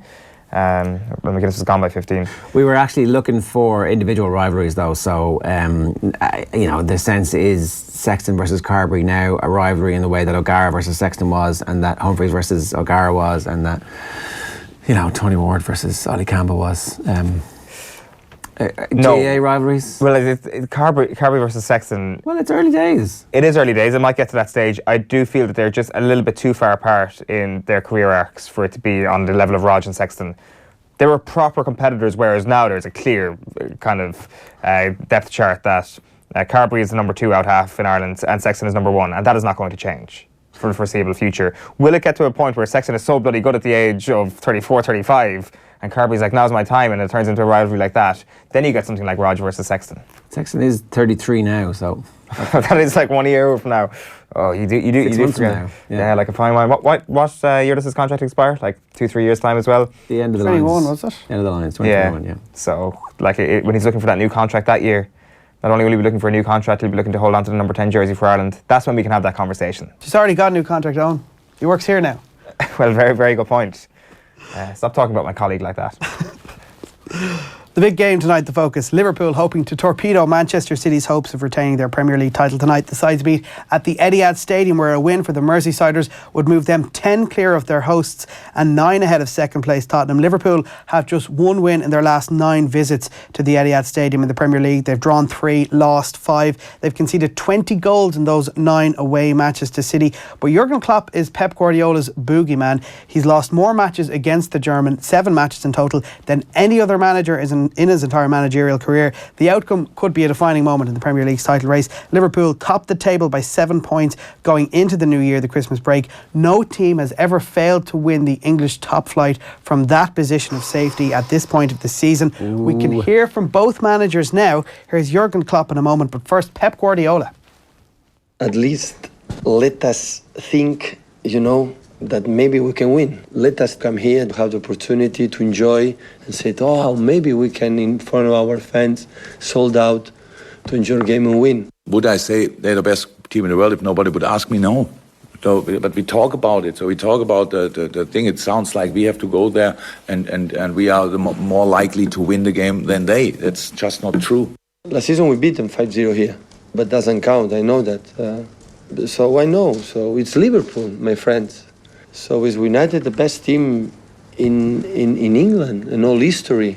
So of course can beat us, yeah, but also we can beat them. A couple of weeks ago we were a point or what in behind, and if you lose it then it's 4 points. Can you close that gap during the season? And it's all only talk. It's nothing. It's nothing to do with the reality. It's just talk. Who was Garth Crooks interviewing when Eamon Dunphy said that's the first time you've seen two men having sex on the BBC? Sven-Goran Eriksson, wasn't it? He said it's the first time you've seen two men having sex wearing clothes on the BBC? Or was it the first there's just two men having sex on the BBC, I think. All right, okay. Well, this is the first time you've seen two men doing that to each other in public. In different rooms, in different cities, in different days. It's remarkable. It's quite impressive. Yeah. We'll have live coverage on that game on Off the Ball tonight. You can join Nathan Murphy alongside John Walters. Action begins at 8 o'clock. Manchester United's winning streak under caretaker boss Olé Gunnar Solskjaer continued last night. Romelu Lukaku and Marcus Rashford got the goals in a 2-0 victory at Newcastle. The Red Devils now within 3 points of 5th place Arsenal in the Premier League table. Chelsea missed the chance to strengthen their grip in the top four. They laboured to a 0-0 draw at home to Southampton. Shane Duffy scored for Brighton, but it was in vain as they drew 2-2 to West Ham after squandering a 2-0 lead. Marko Arnautovic got both goals for the Hammers. Crystal Palace moved 6 clear of the relegation zone with a 2-0 win away to Wolves. Bournemouth and Watford played out a 3-3 draw at the Vitality Stadium. An eventful night for Republic of Ireland winger Robbie Brady, as you've discussed, lads. The Dubliner made his return from injury as a second half sub for Burnley, but he was sent off late on in a 2-1 win away to Huddersfield. Somebody said it was showing impressive pace to get back to do it, did it? I mean, yeah. Has it come to the point where we're like, ooh, this is a great red card? Wow, look how great Irish football is. He busted a gut to get there and chop that lad down. down. Best red card I've seen all season. Yeah, he did show good pace. Yeah, fair play. So it's looking up for Ireland. He'll be well rested by the time our next internationals come around in March, you know. He's had a rough time of it, hasn't he? Poor Robbie. Yeah. Brian O'Driscoll believes Johnny Sexton's attitude towards referees is more of a hindrance than a help to Leinster at the moment. The Ireland legend feels the out-half's antagonistic nature is not helping his relationship with the men in the middle. O'Driscoll's highlighted a series of exchanges that the Leinster captain had with referee Frank Murphy in their defeat to Munster last weekend. He feels his former teammate could learn from Captain Rory Best's approach in speaking to officials. Yeah, I think from a captaincy perspective, you look, Johnny is an antagonistic type of person. He always has been, and he's fiery, and that's what makes him deliver time and time again, because he gets that out of himself. I don't know if it always comes across well, and it comes across as confrontational rather than conversational, and that's where the likes of a Rory Best comes into his own, where irrespective of how irked he feels, that you never really know how put out he is. He's the only one that knows. He deals with it extremely well. When he's disappointed, he parks it and off he goes. Whereas Johnny has a bit more of a heightened appetite for conflict, and so, you know, when he's trying to get his point across, particularly with a baying crowd, you know, jeering and getting into Frank Murphy's head, you're fighting the cause at times, and it wasn't. I think that side of his of the captaincy, because you're the guy that's trying to lead from the front, it does filter down to the rest of the team and has sometimes a negative knock-on connotation. I mean, I kind of like having a confrontational captain. Is that a bad thing? Yeah. It's great, because a cranky player, like, nice guys finish last. You need someone who will just go out there and do anything and say anything and doesn't care what people think. There's definitely part of me that thinks that the best, obviously that's what referees expect is Rory Best, right? But there were times when that New Zealand game, when they took the head off Henshaw and they should have had a couple of red cards in that game, that didn't work because those referees had been warming up with the All Blacks, and we're like, oh my God, I remember this is the All Blacks, this is great. Oh, those All Blacks, they're so strong, which was basically the attitude of the referee that day. And sometimes you want them to be going, no? I mean, it's each little example on its own. Like, did Leinster suffer because of Johnny Sexton's behaviour the last night? I don't think so. Well, I think that if you're blaming Johnny Sexton for what Fardy does and for what James Lowe does, they have to take personal responsibility for that. Right? Yeah, that would be my Fardy's late tackle is Fardy's late tackle. James Lowe doesn't go up and bring down Conway when that's what he's supposed to do. Like, and those are the two key things, really. I would say that Fardy's with a late different tackle, referee, with maybe with a referee who's less understanding towards the character of Johnny Sexton, he could be in a bit of bother. I don't think in the context of last night. They'll have a chat with him though, won't they? You would think so, and he might calm himself down maybe and pull himself down. Like, I think what Brian is saying there, it's kind of more of it's almost a warning of what could happen with this sort of behaviour rather than what we have seen already. Yeah, maybe that's I think Johnny Sexton just acts like an adult in these situations. Like, sometimes you see rugby referees and it's almost like they're condescending in the way that they talk down to players. Sir. Yeah, Sexton acts like he's in a high-pressure environment, trying to do what he needs to do in a higher-pressure environment to help his team, and that is have a honest and frank dialogue with referees. Should, because of the kind of load on the minds of a number 10 in rugby, I wonder, is it always the best idea that a number 10 is captain? Like, I mean, in general, is the fact that Rory Best has got, I guess, from kind of a point-to-point process, he's got less to worry about than an out-half does. Like Johnny Sexton, say, penalties given to Leinster at that point, and he wants to have a word with the referee, but he's also got to decide about where this ball is going. Is it too much to think about? I wonder, is that kind of part of what O'Driscoll is saying there as well? That the best of Johnny Sexton could be made without the burden of being captain? Maybe, I don't know. Part of you thinks that position is actually, you get a good view of what's going on in front of you, you get a good view of what's going on behind you. If you're in the second row and you get your head up somebody's arse. Yeah, that's true as well. Like, I don't know. Or maybe it should be somebody in the back row who's kind of having a sneak peek around. Like, I think it's down to building relationships with referees to the point where you can go, come on. And he's doing it by way of sheer force of personality as opposed to the softly. Like I know you don't like me, but you have to listen to me line. That was Wayne Barnes, right? That was Barnes, yeah. Yeah, like that's great. That's great confrontation. That's exactly how being a confrontational captain benefits your team. But I can also see how it could let you down as well at times. It all just comes down to who the man in black is. Like, who is that person that you're speaking to, and how do you deal with that person? Because they're interesting characters, rugby referees, and they are. Yeah, they are. It's a particular strain of individual who ends up. I'll be the boss of these alpha males. I'll show them what to do. I'll blow my whistle and they'll all act. It's weird though, because I don't think being the captain actually affects what he does to his teammates. He'll still bark orders and shout at his teammates, no matter captain or not. It's probably taking him away from the ability to bark orders and shout at referees might be the best thing for him. Yeah, still horse collar his younger international colleagues away from the scenes of fights so they don't get themselves in any trouble. Yeah, that's what was happening. He was just protecting poor Joey there. So Noel Cow was in touch to ask him, well, it wasn't a ball job. Come on, it wasn't a ball job the last time, and now he's in touch again saying, for what it's worth, I think Liverpool will not win the league. In fact, they will not. Pressure will be too much, he's saying. Well, he did also point out that the Crystal Palace game had no bearing on whether or not Liverpool were going to win the title that season. Of course it did. How many points did they finish behind? Yeah, but 3 points momentum. That came before the slip. No, it didn't. It did. Pretty sure it did, yeah. Yeah, it did. Did it? Yeah.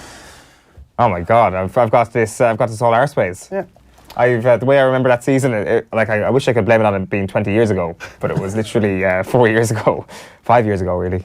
In the golf, Rory McIlroy begins his 2019 season tonight, the four-time major winner among the late starters at the Tournament of Champions in Hawaii. The Ulsterman tees off around 10 Irish time. Several new rule changes being implemented to improve the general pace of play at all levels of the game, and McIlroy is embracing the change. They're trying to simplify the rules, which I think is a great thing for the game. I've always said that the rules of golf are way too complicated, especially after the debacles and the farces we've had at US Opens and all sorts of stuff over the last few years. So I'm happy that they made the decision to try and simplify them and just try to make everything a little bit easier to understand. Finally, the leaders of 16 national anti-doping agencies have called on WADA to suspend Russia from international competition.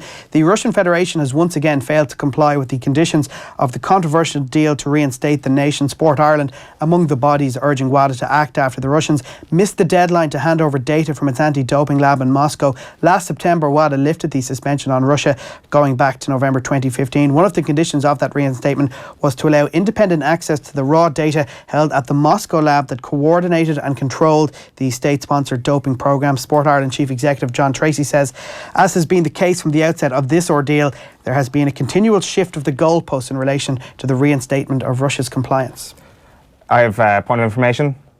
27th of April 2014, Liverpool 0, Chelsea 2. May 2014, Crystal Palace 3, Liverpool 3. The slip was before the Palace game. Thank you very much. I'll take your apologies. I'm sorry. I'm sorry. I always thought the slip was after. So, no, I'm just here defending Noel Cahill.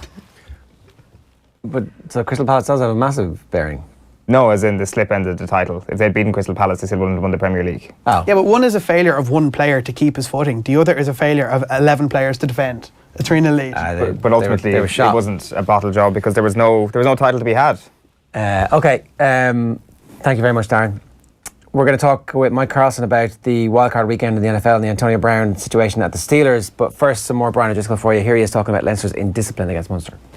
The Leinster indiscipline, I think you can look at it a few different ways. Penalty count is one thing, and then the sin bins and red cards is another thing. I think they'll be very disappointed with how many penalties they gave away. I think Frank Murphy, for the most part, had a pretty good game. He didn't get everything right, but I think he had a solid performance considering, the cauldron that was Thomond Park that day. And I think the Leinster indiscretions were punished accordingly. Possibly could have seen a red card for Tadhg Furlong. I'm sure we'll get into that a little bit more. Yeah, we're going to go through each of the decisions in a moment. I think Frank Murphy got nearly all of them right.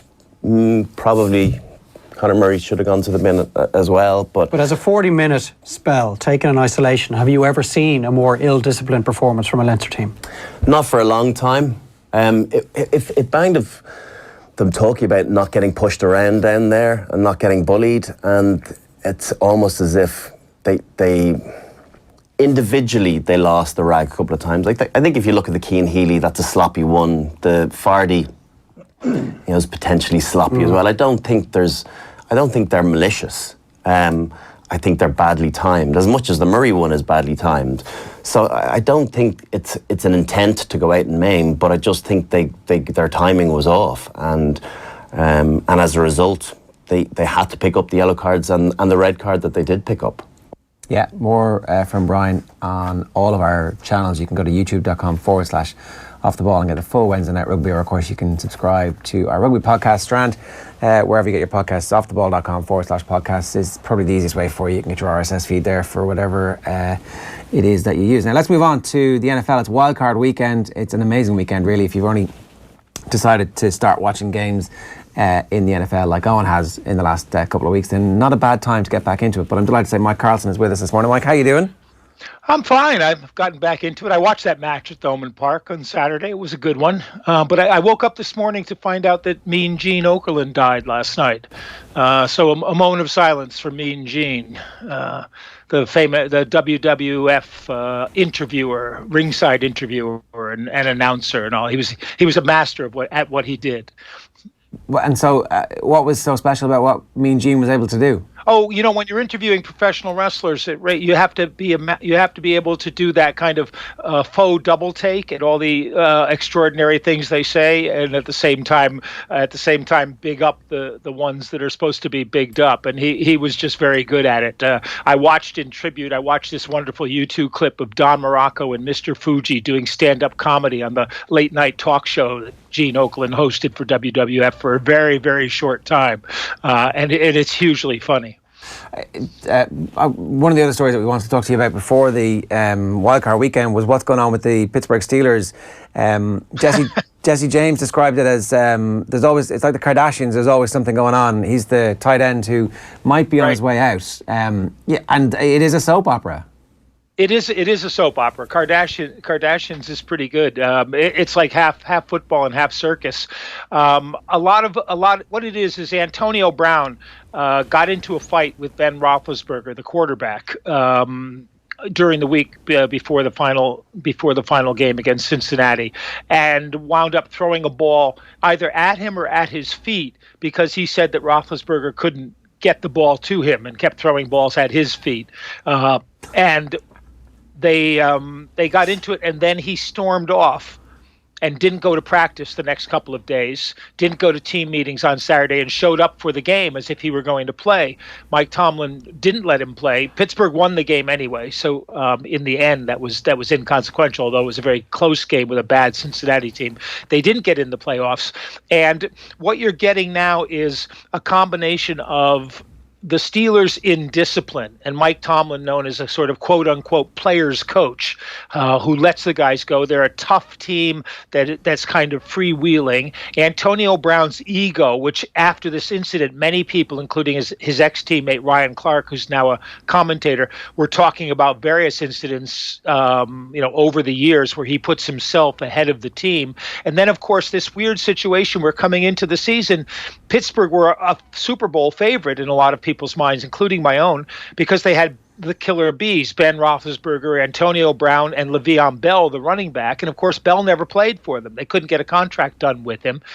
He never stepped on the field. Brown complained, and it seems that the thing that set it all off was that the players voted the team most valuable player and gave it to Juju Smith-Schuster, who's the other receiver, not to Antonio Brown. And I think that's why he was feeling particularly sensitive. And now Pittsburgh's left with a huge problem because he makes so much money that any team in the league would love to have him.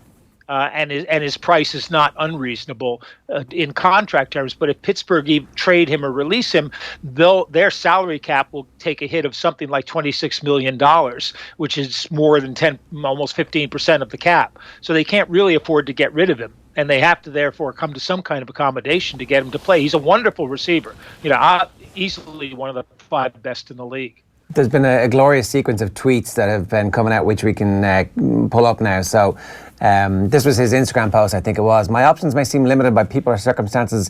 It's then that I remind myself I am in command of my attitude. I am divinely blessed with free will. I utilize that gift, choosing to take charge of my life, to express the creativity, vitality, and wholeness that truly define me. So that was his Happy New Year message.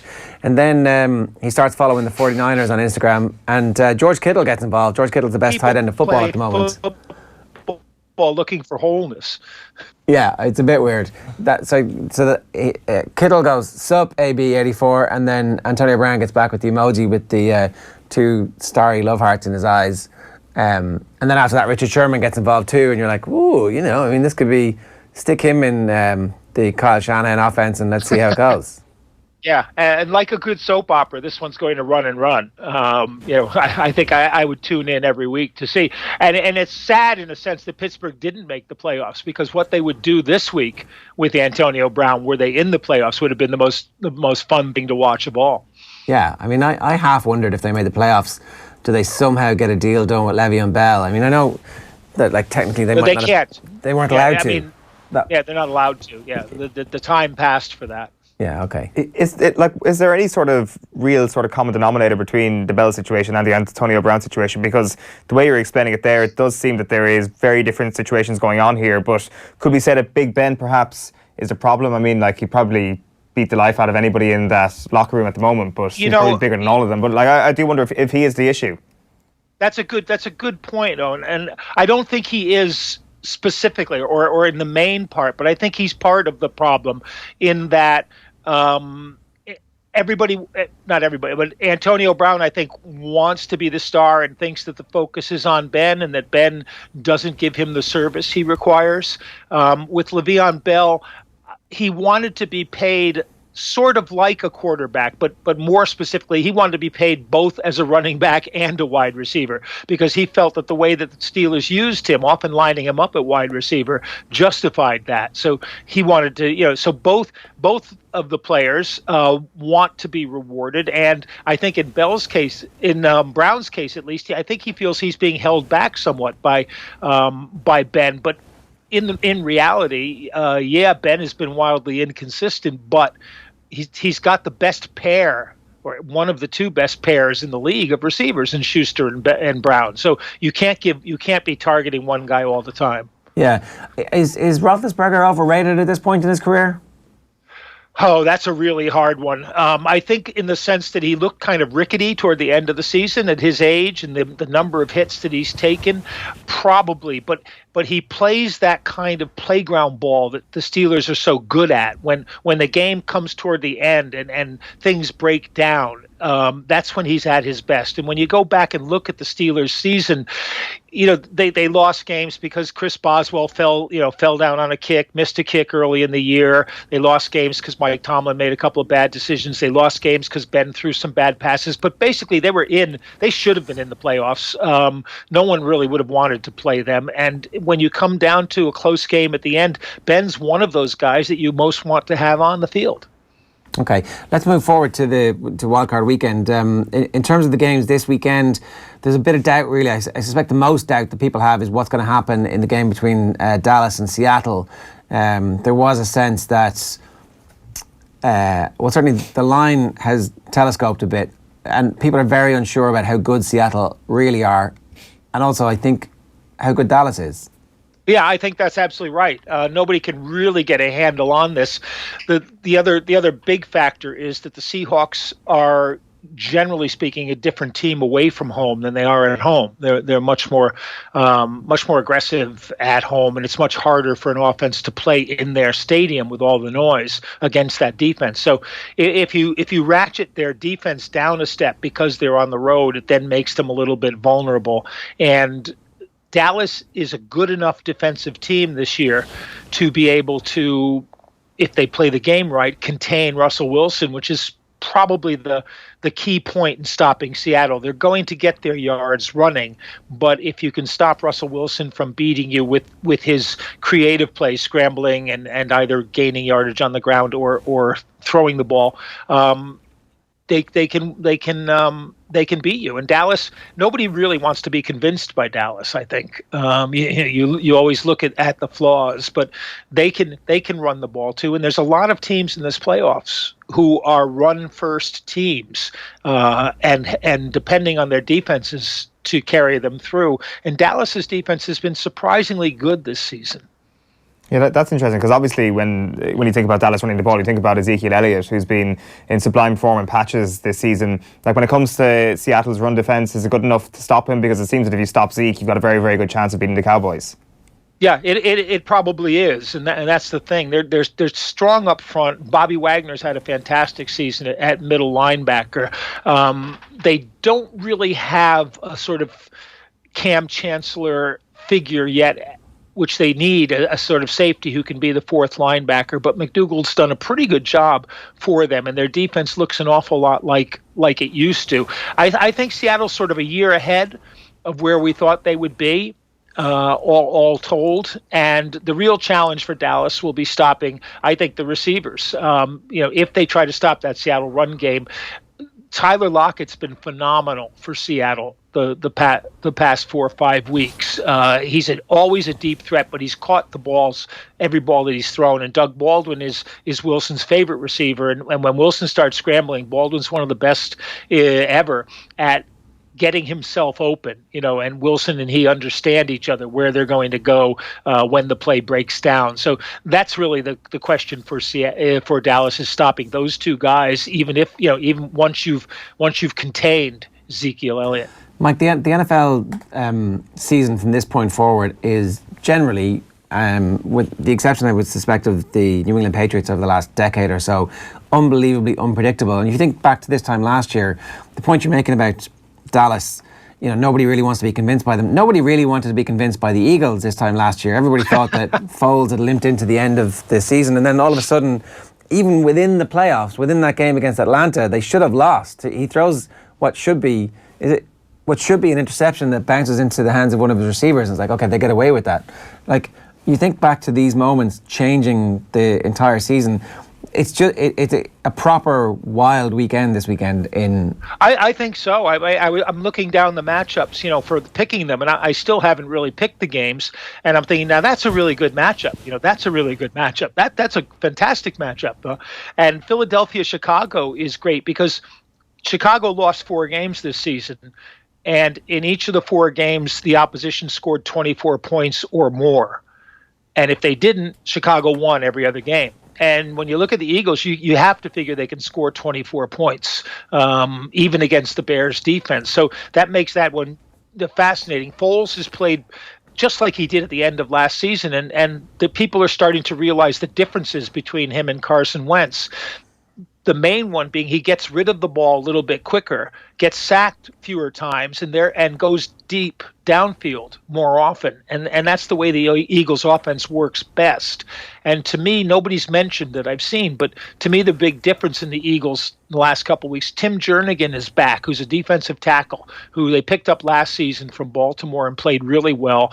And they have an older defensive line and not much depth. But when Jernigan is in there, he occupies 2 blockers. It takes a lot of pressure off the other guys. And all of a sudden, Michael Bennett last week and Chris Long didn't look like 35-year-old pass rushers. They looked, re-energized. And that's what made them in the playoffs last year. So, I wouldn't write off this Eagles team, although I think in Chicago, the Bears have to be, legitimately favorites, and the line's not going to sway too much the way it did with Seattle and Dallas. Yeah, so there's 6 points favourites, I think, certainly they were yesterday.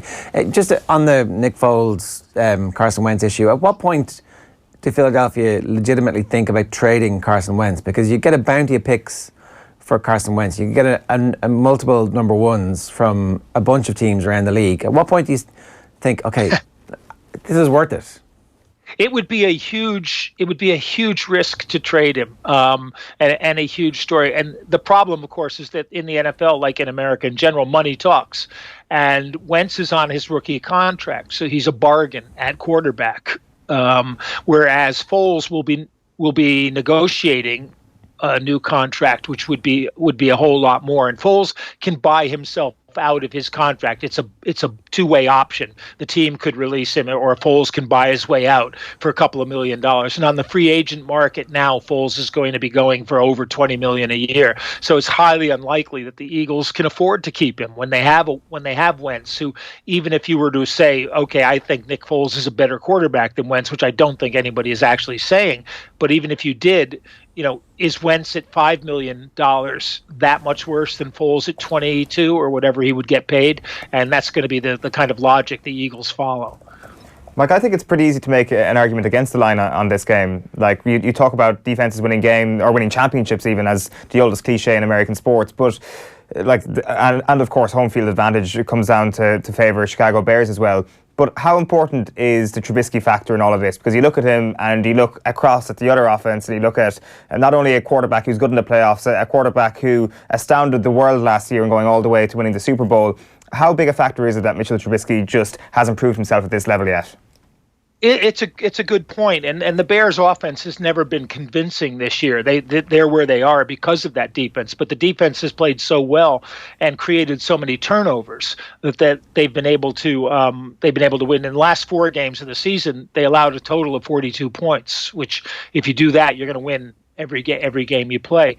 And Trubisky, the real worry about Trubisky will be that he'll make 1 or 2 big mistakes, and then if he does, you don't want to have to play from a hole if you're the Bears. You want to play with a lead or with a close game because you can let your defense do the business for you. And yeah, I think the Eagles in 6 is probably going to tempt an awful lot of people. And if it went a point higher, I think you'd see a landslide of money falling into Vegas.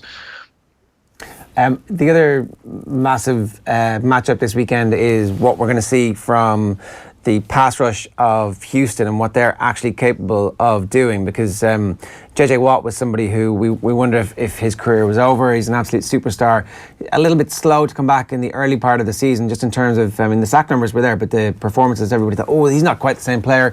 And then as the season has gone on, it's like, well, JJ Watt's just as good a player now as he ever was.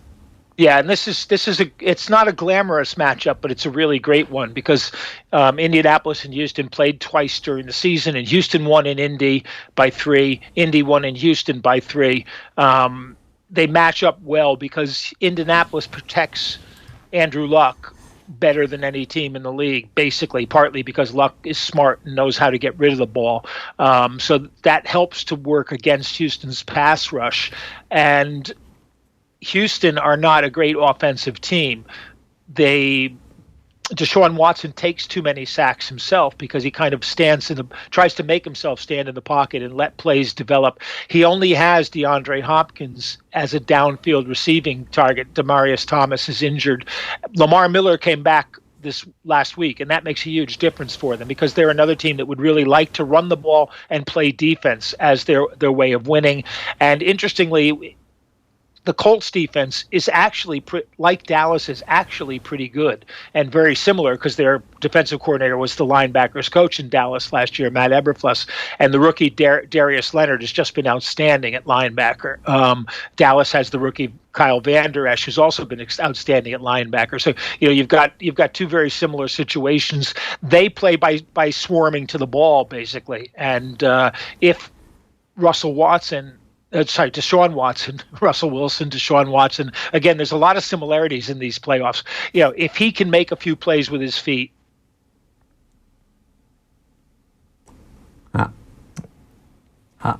It'll be interesting to see what happens. Yeah, I'm just like, it's probably one of my favorite weeks of the sporting year. It helps that there isn't a whole pile of clashing with the NFL wildcard weekend. It tends to always fall on FA Cup third round weekends, which gives you a bit more time.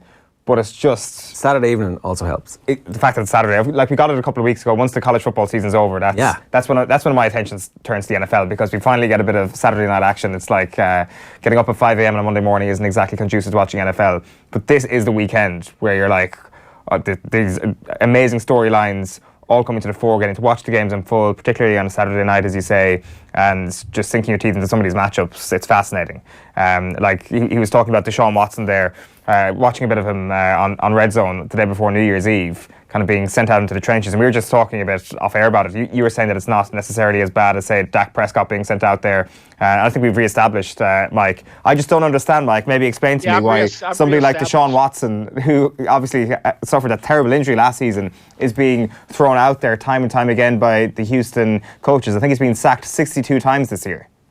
Yeah, and like I said, most of that, or a good part of that, is down to his waiting in the pocket, waiting for things to develop. And I don't think he's got the receivers to get open, easily enough. And that makes it hard for him. But you don't have much choice in these games, I think, because you depend on his ability to create. He's been sacked 52 times, but when he isn't sacked, he makes things happen running the ball. He's not running first the way he did when he first came into the league. He's trying to protect himself that way. And you remember, I think what I was saying when my Skype all of a sudden overheated from the frequency of my talking.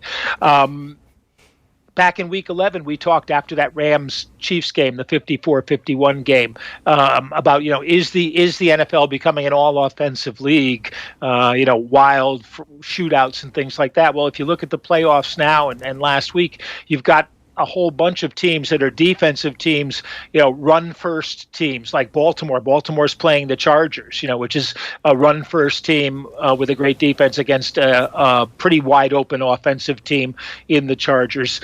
You've got the Bears there. You've got Seattle there, all of whom are, basically kind of low-scoring teams. And the Bears, when they played the Rams, remember, they won that game, 15-6. They held the Rams to 6 points, so that defense is for real. And I just think this is a fascinating weekend, and it points out the way that the NFL is unpredictable. Just when you think you've got it figured out, everything spins around, and the fact that a quarter of the coaches in the league get fired every year is a good sign of that. I also like your Boston Red Sox baseball in the middle of the desk. That's a fine sign. There you go. There was one point though that traditionally over the last 5 or 6 years, there's been one crap team who makes it this far, and they get blown out in the early game. This year, it looks like Well, Titans upset the Chiefs last year. They were the crap team, weren't they? Am I right in saying that, Mike? I just remember the Texans and the Bengals getting blown out in game after game on Saturday. You're like, oh, a game I can sit down Saturday evening and watch, and then 15 minutes in, you're like, can I really justify watching this blowout for the next 3 hours? There's no 8-8 team in the playoffs this year for the first time in a while, and like we said at the beginning, the Steelers could easily have been in there. So there still wouldn't have been a crap team. I think you're right, and these matchups this week show that. Probably on paper, the worst team is either Houston or Dallas or Philadelphia. It's like take your pick. There's not really a bad team among them. Yeah, the Ravens Chargers has the potential to be like a proper amazing game where you have this live wired genius young quarterback who is capable of running for 150 yards, but he also is actually a better passer than people give him credit for, against Phillip Rivers, who finally has the team to justify the incredible talents that he has had for his entire career. He's like reaching that point of his career where he could go on and win a Super Bowl and be considered John Elway-esque, like one of the all-time greats, or he might not fulfill his potential.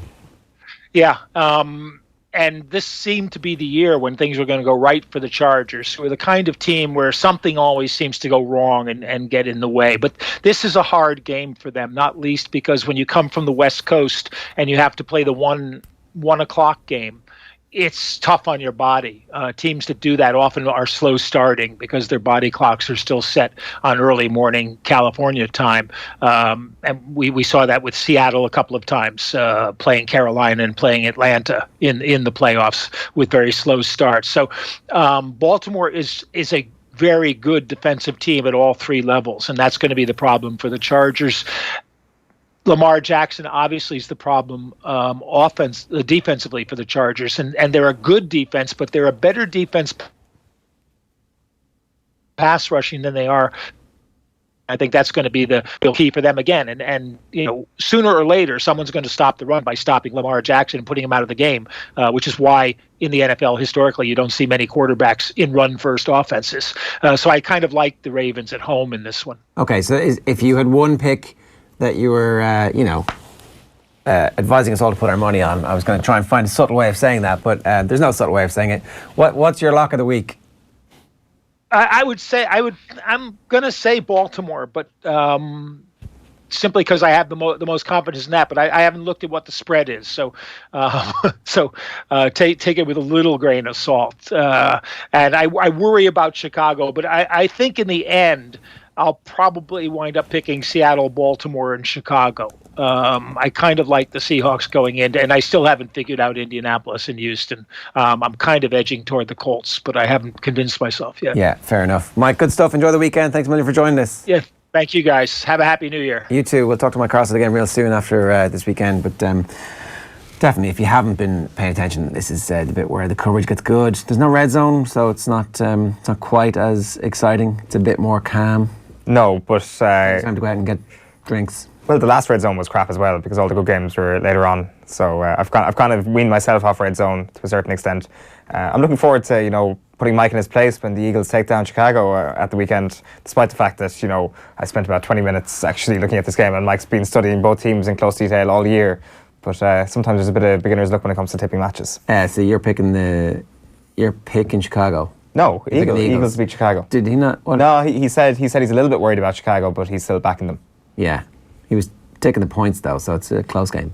Yeah, no, it will be, but I think Mike's going to be wrong on that one. All right, some quick comments for you to wrap up on today's show. And of course, a reminder that the game tonight is live on Off the Ball. The big question is whether or not Kevin De Bruyne will start for Manchester City against Liverpool. Live commentary with Jonathan Walters and Nathan Murphy in the commentary box from the Etihad this evening. On Saturday as well. On Sunday, it's Nollaig na Mon. It'll be Cliona Foley and Smáir Trasany Ceallaigh presenting from 1 o'clock. It is the kick-off proper of our 20 by 20 campaign here on Off the Ball, so a feature-length interview with the Irish hockey star Aisha McFerrin. Niamh Briggs, Jenny Murphy and Fiona Coughlin going to look back on the 2013 Grand Slam, and we'll also look ahead to the new season as well as athletics, basketball and NFL across Sunday's show, and of course all the live updates from the FA Cup games as well. Few final quick ones. So we were talking yesterday about whether or not Khabib and McGregor was a fight that everybody wanted to see again. People saying they don't want to see them two fight again are just bandwagon riders of those who've already said it. Okay, I get the point you're making, yeah. As long Conor can be the old Conor again and train like he's done, it'll be a different fight, and no one can say how it'll go because simply no one knows. I wasn't a Conor fan until this fight, says MC on YouTube.